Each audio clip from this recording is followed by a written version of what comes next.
ವೇಳೆ ನೀಲಧ್ವಜ ಭೂಪತಿಗೆ ಜಯವಾಗಲಿ ಎನ್ನುವ ಉದ್ಘೋಷವನ್ನು ಕೇಳುವಾಗ ಆತ್ಮಾನಂದವೂ ಅಮಿತಾನಂದವೂ ಆಗುತ್ತಾ ಉಂಟು. ಆಳ್ವಿಕೆ ಹೇಗುಂಟು ಅಂತ ಕೇಳಬೇಕು ಅಂತಿದ್ರೆ ಪ್ರಜೆಗಳ ಮುಖವನ್ನು ನೋಡಬೇಕು. ಇಲ್ಲಿಯವರ ಮುಖ ನೋಡುವಾಗ ಗೊತ್ತಾಗುವುದಿಲ್ವೋ ಇಲ್ಲಿಯ ಪರಿಸ್ಥಿತಿ ಹೇಗುಂಟು ಅಂತ. ನಮ್ಮ ಪ್ರಜೆಗಳು ನನ್ನ ಆಳ್ವಿಕೆಯನ್ನು ಒಪ್ಪಿದ್ದಾರೆ ಎನ್ನುವುದಕ್ಕೆ ಸಾಕ್ಷಿ ಪ್ರಜಾವಾರದ ಸಂತೃಪ್ತಿಯ ಮಾತು, ಸಂತೃಪ್ತಿಯ ನಡೆ, ಸಂತೃಪ್ತಿಯ ವ್ಯವಸ್ಥೆ. ನೆಮ್ಮದಿ ಉಂಟು ಆಳ್ವಿಕೆಯಲ್ಲಿ. ಶ್ವೇತಾದ್ರಿ ಶಿಖರದಲ್ಲಿ ಕಂಗೊಳಿಸುವ ಉಜ್ವಲ ಜ್ಯೋತಿರ್ಲತೆಯಂತೆ ಮೇಣ್ ಸಲ್ಲಿಲಿತ ಜೀಮೂತ ದೊಡ್ಡಿನ ಮೇಲೆ ಪಳೆವ ಸೌಧಾಮಿನಿ ಅಂದದಲ್ಲಿ ವರ್ತಮಾನ ಕಾಲದಲ್ಲಿ ಅಖಂಡ ಆರ್ಯಾವರ್ತದಲ್ಲಿ ನಮ್ಮ ಮಹಿಷ್ಮತಿ ಪತ್ತಣ ವಿರಾಜಮಾನವಾಗಿದೆ ಅಂತ ಹೇಳುವುದೇ ನನ್ನ ಯಾಜಮಾನ್ಯಕ್ಕೆ ಸಿಕ್ಕ ಪುರಾವೆ, ಪ್ರಶಸ್ತಿ. ಪ್ರಸಕ್ತ ಕಾಲದಲ್ಲಿ ಈ ಪೃಥ್ವಿ ಸುಜನೆಯಾಗಿ ಸುಬಲೆಯಾಗಿ ಸತ್ಯ ಶ್ಯಾಮಲೆಯಾಗಿ ಕಂಗೊಳಿಸುತ್ತಾ ಇದ್ದಾಳೆ ಎನ್ನುವುದೇ ನಮಗೆ ಆತ್ಮತೃಪ್ತಿ. ಮಂತ್ರಿ ಮಾಂಡಲಿಕರನ್ನು ಒಡಗೂಡಿಕೊಂಡು ನೆಮ್ಮದಿಯ ಆಳ್ವಿಕೆಯನ್ನು ನಡೆಸುತ್ತಾ ಇದ್ದೇನೆ. ಕಾಲ ಕಾಲಕ್ಕೆ ತಕ್ಕುದಾದ ಮಳೆ, ಮಳೆಗೆ ಬೇಕಾದ ತಂಪುಗೊಳ್ಳುವ ಇಳೆಯಿಂದ ಒದಗಿ ಬರಬಹುದಾದ ಬೆಳೆ ನಮ್ಮ ರಾಜಕಾರಣದ ಕಳೆಯನ್ನು ಹೆಚ್ಚಿಸಿದೆ ಅಂತ ಹೇಳಲಿಕ್ಕೆ ನಮಗೆ ಹೆಮ್ಮೆ ಉಂಟು. ಒಬ್ಬ ನಾಯಕನು ಅಥವಾ ಒಬ್ಬ ರಾಜ ಧಾರ್ಮಿಕ ಪ್ರಭು ಶಕ್ತಿಯಾಗಿ ಉಳಿದ ಅಂತಾದರೆ ಆ ನೆಲದ ನೆಲೆ ಹೆಚ್ಚುತ್ತದೆ, ಬೆಲೆ ಹೆಚ್ಚುತ್ತದೆ. ಮಾತ್ರವಲ್ಲ, ಅಲ್ಲಿ ಪ್ರತಿಯೊಂದು ಬೆಳವಣಿಗೆಯನ್ನು ಕಾಣುತ್ತದೆ. ದೊಡ್ಡ ದೇಶವಲ್ಲ ನಮ್ಮದು, ಚಕ್ರವರ್ತಿ ಪೀಠವೂ ಅಲ್ಲ. ಒಬ್ಬನಿಗೆ ಎಷ್ಟು ಜಾಗ ಉಂಟು ಅನ್ನುವುದು ಮುಖ್ಯ ಅಲ್ಲ, ಇದ್ದ ಜಾಗ ಹೇಗುಂಟು ಎನ್ನುವುದು ಮುಖ್ಯ. ಬಹಳ ದೊಡ್ಡ ಮನೆ ಕಟ್ಟಿ ಗುಡಿಸಲಿಕ್ಕೆ ವ್ಯವಸ್ಥೆ ಇಲ್ಲ ಅಂತಾದರೆ ಮನೆ ಕಟ್ಟಿ ಪ್ರಯೋಜನ ಏನು? ಸಣ್ಣ ಮನೆಯನ್ನು ಚಿಕ್ಕದಾಗಿ ಚೊಕ್ಕದಾಗಿ ಶುದ್ಧವಾಗಿ ಇರಿಸಿದವರೇ ಒಳ್ಳೆ ಮನೆ ಅಂತ ಹೇಳುವುದಲ್ವೇ? ದೇವಸ್ಥಾನ ಎಷ್ಟು ದೊಡ್ಡದುಂಟು ಎನ್ನುವುದು ಮುಖ್ಯ ಅಲ್ಲ, ದೇವಸ್ಥಾನದಲ್ಲಿ ನಿತ್ಯ 3 ಹೊತ್ತು ಪೂಜೆ ಆಗುತ್ತದೋ ಅನ್ನುವುದು ಮುಖ್ಯ. ಆದ್ದರಿಂದಲೇ ರಾಜ್ಯ ಎಷ್ಟು ವಿಸ್ತಾರವಾದುದು ಅನ್ನುವುದು ಮುಖ್ಯ ಅಲ್ಲ, ಆ ಸಣ್ಣ ರಾಜ್ಯವಾದರೂ ಎಷ್ಟು ವಿಸ್ತೃತವಾದಂತಹ ಆಜ್ಞಾಳತನವನ್ನು ಬಿಂಬಿಸಿದೆ ಅನ್ನುವುದೇ ಮುಖ್ಯ. ಆ ನಿಟ್ಟಿನಲ್ಲಿ ನಮ್ಮ ಈ ಮಹಿಷ್ಮತಿ ತನ್ನದ್ದಾದ ರಾಜಕಾರಣದ ಕಳೆಯನ್ನು ಹೆಚ್ಚಿಸಿದೆ. ಧಾರ್ಮಿಕತೆಯಲ್ಲಾಗಲಿ ಅಥವಾ ಜೀವನ ಶೈಲಿಯಲ್ಲಾಗಲಿ ಯಾವುದೇ ಚ್ಯುತಿ ಇಲ್ಲದೆ ಅಚ್ಯುತನ ನಾಮಸ್ಮರಣೆಯನ್ನು ಮಾಡುತ್ತಾ ನೆಮ್ಮದಿಯನ್ನು ಹೊಂದಿದೆ ಎನ್ನುವುದು ಸ್ಪಷ್ಟ. ಸಾಂಸಾರಿಕವಾಗಿ ನೋಡಿದರೂ ನಾನು ತೃಪ್ತನೇ. ವೇದದಲ್ಲಿಯೇ ಆರಾಧ್ಯಗೊಳ್ಳತಕ್ಕ ಶಕ್ತಿಯಾದ ಅಗ್ನಿದೇವ ನನ್ನ ಅಳಿಯ ಅಂತ ಹೇಳುವುದೇ ಹೆಮ್ಮೆ. ಮಗಳನ್ನು ಪಡೆದರೆ ದೇವರಂತ ಅಳಿಯನನ್ನು ಪಡೆಯುವ ಹಾಗೆ ಪಡೆಯಬೇಕಂತೆ. ನನ್ನ ಮಗಳು ದೇವರನ್ನೇ ನನಗೆ ಅಳಿಯನಾಗಿಸಿದವಳು. ಅಗ್ನಿದೇವನನ್ನು ಸಂಸ್ತುತಿಸಿ ಪ್ರಸನ್ನೀಕರಿಸಿ ಅವನನ್ನು ಪತಿಯಾಗಿ ಪತಿಕರಿಸಿದ ಸುತೆ. ಹಾಗೆ ಪತ್ನಿ ಸ್ವಲ್ಪ ಅಲ್ಲಿಂದ ಅಲ್ಲಿಗೆ ಕೆಲವು ಸಲ ನಮ್ಮ ಮೇಲೆ ಕೊಟ್ಟು ನಾವು ಹೇಳಬಾರದು. ಕೆಲವು ಸಲ ಗಂಡ ಹೆಂಡತಿಗೆ ಹೊಂದಿಕೊಂಡು ಹೋಗಬೇಕು, ಕೆಲವು ಸಲ ಹೆಂಡತಿ ಗಂಡನಿಗೆ ಹೊಂದಿಕೊಂಡು ಹೋಗಬೇಕು. ನಮ್ಮಲ್ಲಿ ನಾನೇ ಹೆಂಡತಿಗೆ ಹೊಂದಿಕೊಂಡು ಹೋಗುವುದು, ಹೊರಗೆ ಹೇಳಲಿಕ್ಕೆ ಗೊತ್ತಿಲ್ಲ ಅಷ್ಟೇ. ಆದರೂ ತೊಂದರೆ ಇಲ್ಲ, ಸ್ವರ ಸ್ವಲ್ಪ ದೊಡ್ಡದು, ಎಪ್ಪಿದ್ದಾಳೆ, ಸಹಿಸಿಕೊಳ್ಳಬೇಕಾಗುತ್ತದೆ. ಅದು ನಾನು ಮದುವೆ ಆಗುವಾಗಲೇ ನಮ್ಮ ಪುರೋಹಿತರು ಹೇಳಿದ್ದಾರೆ, ನಿಮ್ಮದ್ದು 60ರಲ್ಲಿ 60 ಕೂಡಿ ಬರುವುದಿಲ್ಲ, 60ರಲ್ಲಿ 18 ಕೂಡಿ ಬರುವುದು. ಆದ್ದರಿಂದ ಕೂಡಿ ಬರುವುದೆಷ್ಟು ಎನ್ನುವುದಕ್ಕಿಂತಲೂ ಕೂಡಿ ಬರುವುದನ್ನು ಹೊಂದಿ ಬದುಕುವುದು ಹೇಗೆ ಅನ್ನುವುದು ಮುಖ್ಯ. ಹಾಗಾಗಿ ನಾನು ಹೊಂದಿಸಿಕೊಂಡು ಬದುಕುತ್ತಾ ಇದ್ದೇನೆ. ಆದರೆ ಮಕ್ಕಳಾದರೂ ತೃಪ್ತಿ ಕೊಡತಕ್ಕವರು. ಮಗನಿದ್ದಾನೆ ಪ್ರವೀರ, ನನ್ನ ವಜ್ರವೀರ್ಯದ ಬಿಂದು ಅನಾವರಣಗೊಂಡು ಶೌರ್ಯ ಸಿದ್ಧವಾಗಿ ಕಂಗೊಳಿಸುತ್ತಾ ಇದ್ದಾನೆ. ನೆಮ್ಮದಿ ಉಂಟು, ಅಂತೂ ಆಳ್ವಿಕೆಯಲ್ಲಿ ತೃಪ್ತಿ ಉಂಟು. ಮಗನಿಗೆ ಮೊನ್ನೆ ಮದುವೆ ಆಗಿದೆ, ವಿಹಾರಕ್ಕೆ ಬೇಕಾದ ಹಾಗೆ ವ್ಯವಸ್ಥೆ ಮಾಡಿದ್ದೇನೆ. ಹೋಗಿದ್ದಾನೆ ಹೊರಗೆ, ಬರಬೇಕಿತ್ತು. ಯಾರದು ಮಗನೇ ಪ್ರವೀರ, ಓ ಎನ್ನ ವಂಶದ ಕುಡಿ ತುಡಿತ ಕಾಣ್ತಾ ಉಂಟು. ಏನು ಹೊಸ ಬಿಡಿತ, ಏನು ಮಗು ಎತ್ತ ಹೋಗಿದೆ, ಏನೋ ಒಂದು ಎದುರಾಗಿದೆ. ಏನು ಮಗು ಒನಕೆಳಿಗೆಂದು ಹೋಗಿರನೊಂದು ಚೋದ್ಯವು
ನನ್ನ ನಿರ್ಗಮನಕ್ಕೆ ಮೊದಲು ನಿನ್ನ ವಿಹಾರ ಮುಗಿಯಬೇಕು ಮಗ.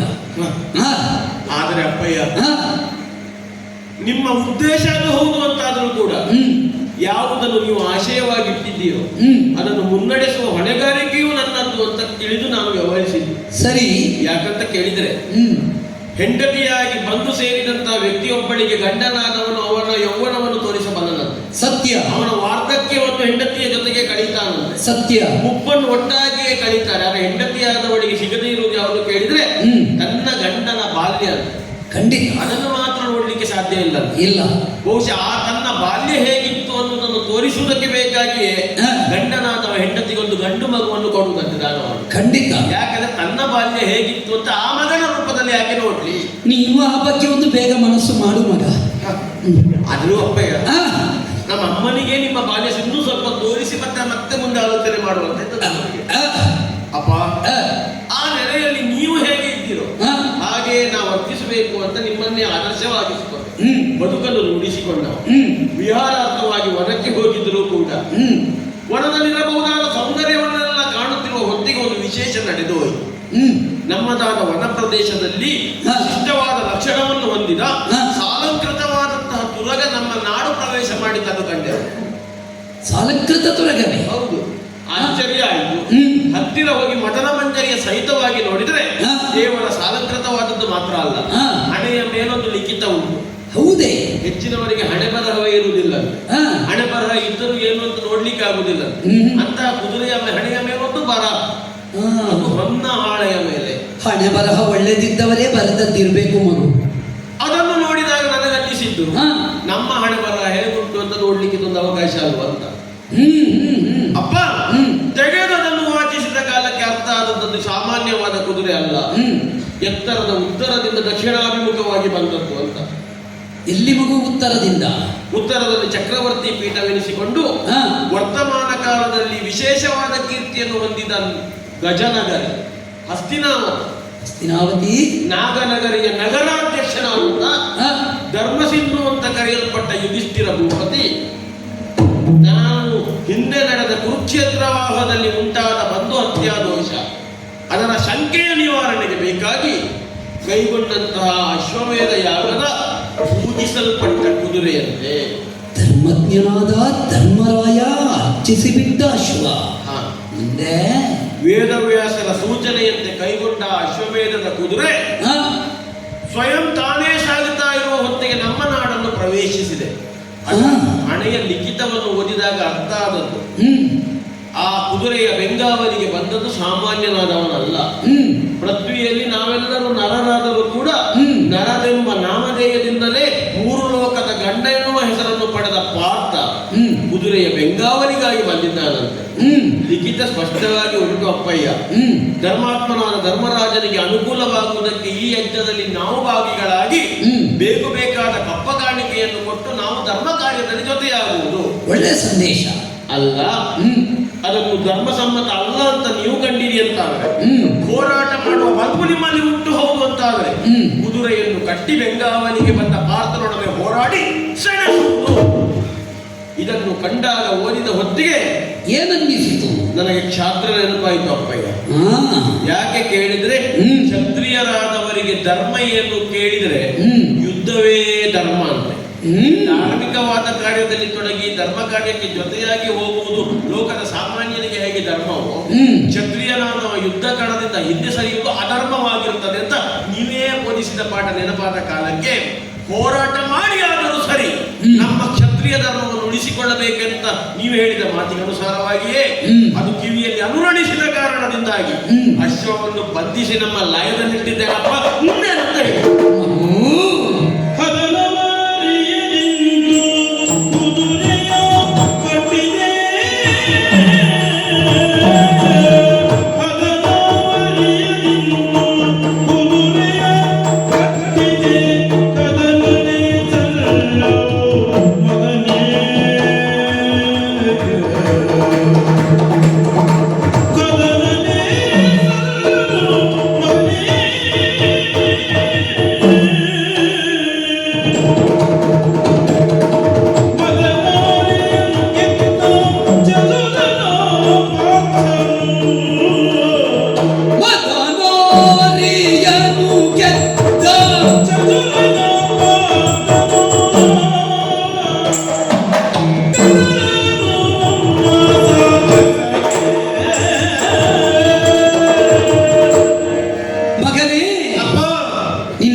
ಮಾಡಿದ್ದು ಸರಿ ಉಂಟು, ಆದ್ರೆ ಮುಂದೆ ಸರಿ ಮಾಡುವುದು ಹೇಗೆ ಅಂತ ನನಗೆ ಚಿಂತೆ ಉಂಟು. ಈಗ ಮಾಡಿದ್ದೇ ಸರಿಯಾದ ಮೇಲೆ ಮತ್ತೆ ಸರಿ ಮಾಡ್ಲಿಕ್ಕೆ ಏನುಂಟಪ್ಪ?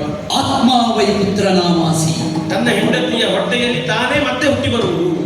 ಅಂತಹ ಕಂದನನ್ನು ಪಡೆದಿದ್ದೇನೆ ಎನ್ನುವ ಸಂತೃಪ್ತ ಭಾವ ನನ್ನೊಳಗಿತ್ತು ಮಗು. ಯಾವುದೇ ಕೆಲಸವನ್ನು ಮಾಡಬೇಕು ಅಂತಿದ್ರೆ ವಿವೇಕ ಜಾಗೃತವಾಗಿರಬೇಕು ಕಂದ. ನಾ ಕ್ಷಾತ್ರ ತೇಜದ ಬಗ್ಗೆ ಹೇಳಿದ್ದು ಮಾತ್ರ ನಿಮಗೆ ನೆನಪಿಗೆ ಬರ್ತದೆ, ಆದರೆ ನನ್ನ ಗುರುಗಳು ಹೇಳಿದ ವಾಕ್ಕನ್ನು ಆಗಾಗ ಎಚ್ಚರಿಸ್ತಾ ಇದ್ದೆ. ಯಾವುದಪ್ಪ? ಉತ್ತಿಷ್ಠತ ಜಾಗೃತ ಪ್ರಾಪ್ಯವರಾನ್ನಿಬೋಧತ. ಏಳು ಜಾಗೃತನಾಗು, ಕರ್ತವ್ಯ ಪ್ರಜ್ಞೆಯನ್ನು ಬೆಳೆಸಿಕೊ. ನಾವು ಮಾಡುವ ಪ್ರತಿಯೊಂದು ಕರ್ತವ್ಯವೂ ಅದು ಕೃತಿಯಾಗಬೇಕು ಮಗು, ಮುಂದೆ ಅದು ಆಕೃತಿಯಾಗಿ ಪಡಿಮೂಡಬೇಕು. ನೀ ಜಾಗೃತನಾದದ್ದು ಕಡಿಮೆ ಆಯಿತು ಅಂತ ನನಗೆ ಅನ್ನಿಸ್ತದೆ ಕಂದ. ಯಾಕಪ್ಪ? ಕಣ್ಣಿಟ್ಟು ಕಾಲಿರಬೇಕು ಮಗು, ತಣ್ಣೀರನ್ನಾದರೂ ತಣಿಸಿ ಕುಡಿಯಬೇಕು. ಸುಮ್ಮನೆ ಆಡಿದ್ದಲ್ಲ ತಿಳಿದವರು. ಯಾವುದೇ ಒಂದು ಕೆಲಸವನ್ನು ಮಾಡುವಾಗಲೂ ಪೂರ್ವಾಪರ ವಿವೇಚನೆ ಮಾಡಿಯೇ ಮಾಡಬೇಕು ಕಂದ. ಯಾಕೆ? ನೀ ವನವಿಹಾರಕ್ಕಾಗಿ ಹೋದೆ, ಅಲ್ಲಿ ಖಂಡಿತೊಂದು ಅಶ್ವ ಹಣೆಯ ಒಕ್ಕಣೆ ವಾಚಿಸಿದೆ, ಹೆಂಡತಿಯ ಜೊತೆಯಲ್ಲಿ ಮಾತಾಡಿದೆ, ಕಟ್ಟಿದೆ. ಹೆಂಡತಿಯ ಜೊತೆಯಲ್ಲಿ ಮಾತಾಡಿ ಕೈಕೊಳ್ಳುವ ತೀರ್ಮಾನ ಬೇರೆ ಮಗು, ಸಭಾಸದರ ಮುಂದೆ ಮಾತಾಡಿ ಕೈಗೊಳ್ಳುವ ತೀರ್ಮಾನ ಬೇರೆ. ನೀವು ಕಲ್ಪಿಸಿದ ಹಾಗಲ್ಲ ಕಂದ ಅಶ್ವದ ವಿಷಯ. ಸ್ವಚ್ಛತರ ಧವಳಾಂಗ ದತಿ ಮನೋಹರ ಪೀತ ಪುಚ್ಚದ ಸುಗಮನ ದೊಂದೇ ಕಿವಿಯೊಳೆಸುವ ನೀಲಚ್ಚವಿಯ ಕೋಮಲ ತುರಗ. ನೀ ಹೇಳುವಾಗಲೇ ಅರ್ಥ ಆಗಿದೆ, ಈ ಕಾಲದ ಅಶ್ವಮೇಧದ ಅಶ್ವ ಹಾಗೆಯೇ ಇರುತ್ತದೆ. ಅಂತಹ ಅಶ್ವದ ಹಣೆಯಲ್ಲಿ ಬರೆದಂತಹ ಲಿಖಿತ ಅದು ಸಾಮಾನ್ಯ ಲಿಖಿತವಲ್ಲ ಮಗು, ಬ್ರಹ್ಮ ಲಿಖಿತವಾದರೂ ಆಚೆ ಈಚೆ ಆಗಬಹುದು. ಆದರೆ ಹಸ್ತಿನಾವತಿಯ ಧರ್ಮರಾಯನ ಲಿಖಿತ ಆಚೆ ಈಚೆ ಆಗದಂತೆ ತಡೆಯುವುದಕ್ಕೆ ಬ್ರಹ್ಮನಪ್ಪ ಇದ್ದಾನೆ. ಬ್ರಹ್ಮನಪ್ಪ. ಆದ್ದರಿಂದ ನಾವು ಯೋಚಿಸಬೇಕಾಗುತ್ತದೆ. ಕಂದ, ಸ್ವಲ್ಪ ತಪ್ಪಿದೆ ಅಂತ ಅನ್ನಿಸ್ತದೆ ನನಗೆ. ನಾನು ತಪ್ಪಿದ್ನು ಅಪ್ಪ. ನಾವು ತಾಗುವಾಗ ನೋಡಬೇಕು ಮಗು, ಯಾರಿಗೆ ತಾಗುವುದು ಅಂತ. ಒಟ್ಟು ತಾಗುವುದಲ್ಲ, ಮೇಲು ಕೀಳು, ದೊಡ್ಡದು ಸಣ್ಣದು, ಸುಖ ಕಷ್ಟ, ಈ ಭೇದಗಳೆಲ್ಲ ಪ್ರಪಂಚದಲ್ಲಿ ಇರುವಂತಹದ್ದೇ ಕಂದ. ಲೋಕೋ ಭಿನ್ನ ರುಚಿ, ಭೇದ ಪಿಚ್ಚಗನಾದ ಬ್ರಹ್ಮ ಭೇದ ಕಲ್ಪಿಸಿಯೇ ಸೃಷ್ಟಿಸಿದ ಜೀವರನ್ನು. ಆದ್ದರಿಂದ ನಮ್ಮಲ್ಲೂ ಕ್ಷಾತ್ರ ಉಂಟು ಅಂತ ನಾವು ಇದ್ದವರಿಗೆಲ್ಲ ಮುಂದೆ ಎಲ್ಲ ತೋರಿಸುವುದಲ್ಲವಲ್ಲ. ಮದ ಆಡಿಗೂ ಬರ್ತದೆ ಮಗು, ಆನೆಗೂ ಬರ್ತದೆ. ಆಡೊಂದು ಮತ ಬಂದ ಕಾಲದಲ್ಲಿ ಆನೆಗೆ ತಾಗಿದ್ರೆ ಪರಿಣಾಮ ಏನಾದೀತು? ನಾಳೆ ಆಡು ಎಲ್ಲಿಂಟು ಅಂತ ಹುಡುಕಬೇಕಾದೀತು ಮಗು. ಆದ್ದರಿಂದ ಈ ಕಾಲಕ್ಕಾಗುವಾಗ ನಾವು ಯಾರ ಮುಂದೆ ಹೋರಾಟಕ್ಕೆ ಸನ್ನದ್ಧರಾಗುವುದು? ನಮ್ಮ ಧಮನಿಗಳಲ್ಲಿ ಹರಿಯುತ್ತಾ ಇರುವುದು ಕ್ಷಾತ್ರೇಯ ಶೋಣಿತವಾದರೂ ಯಾರ ಮುಂದೆ ಅದರ ವಿನಿಯೋಗ, ಯಾರ ಮುಂದೆ ಅದರ ಪ್ರದರ್ಶನ ಎನ್ನುವ ಪರಿಕಲ್ಪನೆಯ ಜ್ಞಾನ ನಮಗೆ ಬೇಕು ಕಂದ. ನನ್ನ ಮಗ ಜ್ಞಾನಿ ಅಂತ ಯೋಚಿಸಿದ್ದೆ ನಾನು. ಸ್ವಲ್ಪ ದುಡುಕು ಬುದ್ಧಿ ತಪ್ಪಿತಪ್ಪ. ಮುಂದುವರಿಗೆ ತನ್ನಿಸ್ತದೆ ಕಂದ. ಈಗ ನಾನು ತಿಳಿದದ್ದು ನೀವು ಹೇಳಿದ ಹಾಗೆ ನಮ್ಮಲ್ಲಿ ಕ್ಷಾತ್ರ ಜಾಗ್ರತೆ ಆಗುವ ಕಾಲಕ್ಕೆ ಎದುರಾಳಿ ವೀರನಂತ ಗ್ರಹಿಸುವುದು ಬೇಡ. ನಮ್ಮಲ್ಲಿರಬಹುದಾದ ಕ್ಷಾತ್ರ ಎಷ್ಟೊತ್ತಿಗೆ ಸ್ಫೋಟವಾಗುತ್ತದೆಯೋ ಆ ಮೂಲಕವಾಗಿ ಯಾರಲ್ಲಿ ಯಾವ ಪ್ರತಿಭೆ ಉಂಟೋ ಯಾವ ಕಾಲಕ್ಕೆ ಅದು ಬರ್ತದೆಯೋ. ಮತ್ತೆ ಆಗಾಗ ನೀವು ಹೇಳಿದ ಒಂದು ಮಾತು ಅಪ್ಪ, ಕಾಲ ಮತ್ತು ದೇಶ ತನಗೆ ಬೇಕಾದವರನ್ನು ಆ ಕಾಲಕ್ಕೆ ಸೃಷ್ಟಿಸಿಕೊಳ್ತದೆ ಅಂತ. ಒಂದು ಅವಕಾಶ ಸಿಕ್ಕಿದ್ರೆ ಯಾಕೆ ನಮ್ಮಲ್ಲೊಂದು ಪ್ರತಿಭೆ ಹೊರಬರಬಾರದು? ಕಾಲ ದೇಶ ಸೃಷ್ಟಿಸಿಕೊಳ್ಳುತ್ತದೆ ಮಗು, ಸೃಷ್ಟಿಯಾದವರು ಎಂತಹವರು ಎನ್ನುವುದು ಮುಖ್ಯ. ಸೃಷ್ಟಿಯಲ್ಲಿ ಇರುವುದು ನೋಡುವ ದೃಷ್ಟಿಯಲ್ಲಿ ಮಗು. ಆದ್ದರಿಂದ ನೀ ನೋಡಿದ ದೃಷ್ಟಿಯಲ್ಲಿ ಧರ್ಮರಾಯ ಏನು ಎನ್ನುವುದು ತಿಳಿಯುವುದಕ್ಕೆ ನಿನ್ನ ಈ ಚಿಂತನೆ ಸಾಲದು ಕಂದ. ನಾ ಅರ್ಥ ಮಾಡಿಕೊಂಡವ ಧರ್ಮರಾಯನನ್ನು. ಲೋಕಸಾರಥಿಯಾದಂತಹ ಕೃಷ್ಣ ಪಾರ್ಥಸಾರಥಿಯಾಗಿ ಒದಗಿ ಬಂದಿದ್ದಾನೆ. ಪಾಂಡುರಂಗನ ರಕ್ಷೆ ಹೊಂದಿದ ಪಾಂಡವರ ಕೂಡ ಯುದ್ಧ ಎನ್ನುವುದು ಸರಸದ ಮಾತಲ್ಲ ಮಗು. ದಾಟಳ ಸಾಧ್ಯವಾದ ಸಮುದ್ರವನ್ನು ತಾನು ಈಜಿದಾಡುತ್ತೇನೆ ಅಂತ ಹೊರಟವನ ಪರಿಸ್ಥಿತಿಯಾದೀತು ಕಂದ. ಈಜು ಬಾರದೆ ಇದ್ದರೂ ಜಗದಪ್ಪಿಗನಾಗಿ ಅವರ ಬದುಕನ್ನು ದಾಟಿಸುವುದಕ್ಕೆ ಆ ಕೃಷ್ಣ ಇದ್ದಾನೆ. ನಾವು ಸಮರ್ಥರೇ ಮಗು. ಆದ್ದರಿಂದ ಸ್ವಲ್ಪ ತಪ್ಪಿದೆ, ಇಲ್ಲಿ ತಪ್ಪಾಯಿತು, ಇದು ಆಗುವ ಕೆಲಸ ಅಲ್ಲ. ಪಾಂಡವರ ಗೆಲ್ಲುವುದು ಸುಲಭ ಅಲ್ಲ ಮಗು, ಸುಲಭ ಅಲ್ಲ. ಮುಗಿಯುತ್ತಾ ನಿಮ್ಮದು ಧಾರ್ಮಿಕ ಉಪನ್ಯಾಸ? ಸ್ವರ ಬದಲಾಯಿತು. ನಾನು ಬಂದಿದ್ಯಲ್ಲ, ಜನ ಬದಲಾಯಿತು. ನನ್ನ ಉಪನ್ಯಾಸದ ಜೊತೆಯಲ್ಲಿ ನಿನ್ನದು ಸೇರ್ತಾ ಇದ್ರೆ ಸೇರಿದ್ರೆ ನಮ್ಮ ಮಗನ ಬದುಕಿನ ಒಂದು ಪ್ರಸಂಗ ಸೃಷ್ಟಿಯಾಗಿದೆ. ಬದುಕು ಇಬ್ಬರು ಸೇರಿ ಉಪನ್ಯಾಸ ಮಾಡಿದ್ರೆ ಸಭೆಯಲ್ಲಿ ಜನ ಇದ್ದಾರೆ ಅಂತ ಸ್ವಲ್ಪ. ಆದರೆ ಒಂದು ಮಗು, ಸಭೆಯಲ್ಲಿ ಇರುವ ಜನ ತಮ್ಮ ಮಕ್ಕಳನ್ನು ಹೇಗೆ ನಡೆಸಿಕೊಳ್ಬೇಕು ಅಂತ ಕಲಿಯಬೇಕಿದ್ರೆ ನಮ್ಮಿಬ್ಬರ ಸಂವಾದ ನಡೆಯಲೇಬೇಕು ಕಂದ. ಯಾರು ಕೇಳದಿದ್ರು ನಾನೊಬ್ಬ ಕೇಳಲೇಬೇಕಲ್ವ? ನೀ ಕೇಳದಿದ್ರು ತೊಂದರೆ ಇಲ್ಲ, ಅವರು ಕೇಳಬೇಕು ಮಗು, ಅವರಿಗೆ ಪಾಠ ಆಗಬೇಕು. ಮತ್ತೆ ನೀ ಹುಟ್ಟಿದ್ದೆ ಕೇಳುವುದಕ್ಕೆ ಮಗು. ಅರ್ಥ ಆಗಿದೆ ಈಗ ಅಮ್ಮ. ನಾವು ಹುಟ್ಟಿದ್ದೆ ಹೇಳುವುದಕ್ಕೆ ಮಗು. ಆದ್ರೆ ಯಾರಿಗೆ ಅಂತ ಉಂಟು. ಈಗ ಏನು ಬಂದದ್ದು ಏನು ಅಂತ ಉಂಟು. ನಾನು ಕೇಳ್ತಾ ಇದ್ದೆ. ಈಗಾದ್ರೂ ಬಂದಾರು, ಈಗಾದ್ರೂ ಮಗನಿಗೆ ಒಂದು ತತ್ವೋಪದೇಶ ಮಾಡುತ್ತಾ ಪ್ರಚೋದನೆ ಕೊಟ್ಟಾರು ಅಂತ ಯೋಚಿಸ್ತಾ ಕುಳಿತರೆ ಬಂದು ನಿಂತದ್ದೆಲ್ಲಿಗೆ? ಪಾಂಡುರಂಗನ ಕೃಪೆಯೊಳಗಿರುವ ಪಾಂಡವರು. ಕೈ ಮುಗಿಬೇಕಾದವರು ನಾವೆಲ್ಲ. ಕಾಲಿಡಿಯುವುದು ಬೇಡವಾ? ಇಡಿಬೇಕು. ಯಾರದ್ದು? ಪಾಂಡವರದ್ದು. ತಲೆ ಸರಿ ಉಂಟ ನಿಮಗೆ? ಯಾಕೆ ಮಗು ಏನು ಮಾಡಿದ ನೀನು? ಕುದುರೆಯನ್ನು ಕಟ್ಟಿದ್ದೇನೆ. ಯಾರದ್ದು ಅಂತ ಗೊತ್ತಿದ್ದು ಕಟ್ಟಿದ್ಯೋ ಗೊತ್ತಿಲ್ಲದೆ ಕಟ್ಟಿದ್ಯೋ? ತಿಳಿದು ವಿವೇಕವನ್ನು ಉಪಯೋಗಿಸಿಯೇ ಪಾರ್ಥನದ್ದು ಅಂತ ತಿಳಿದಾಗ ಮತ್ತೆ ಬಿಡ್ಲಿಕ್ಕಿಲ್ಲ ಅಂತ ಕಟ್ಟಿದ್ದು. ವ್ಯೋಮ ಪಾತಾಳ ಪರ್ಯಂತವಾಗಿ ತನ್ನ ಕೀರ್ತಿಯನ್ನು ವಿಸ್ತರಿಸಿದ ಪ್ರತಾಸೂನವಾದ ಪಾರ್ಥನೆಯ ರಕ್ಷಣೆಗೆ ಬಂದ ಯುಧಿಷ್ಠಿರನೇ ಪೂಜಿಸಿದ ಕುದುರೆ ಅಂತ ಗೊತ್ತಿದ್ದು ಕಟ್ಟಿದ್ದ. ಹೌದಾ? ಅದು ಪ್ರತಾನಂದನ ಕುದುರೆ ಎಂದಲೇ ತಿಳಿದು ಜ್ವಾಲಾನಂದನಾಗಿ ಕಟ್ಟಿದ್ದ. ಹೌದಾ?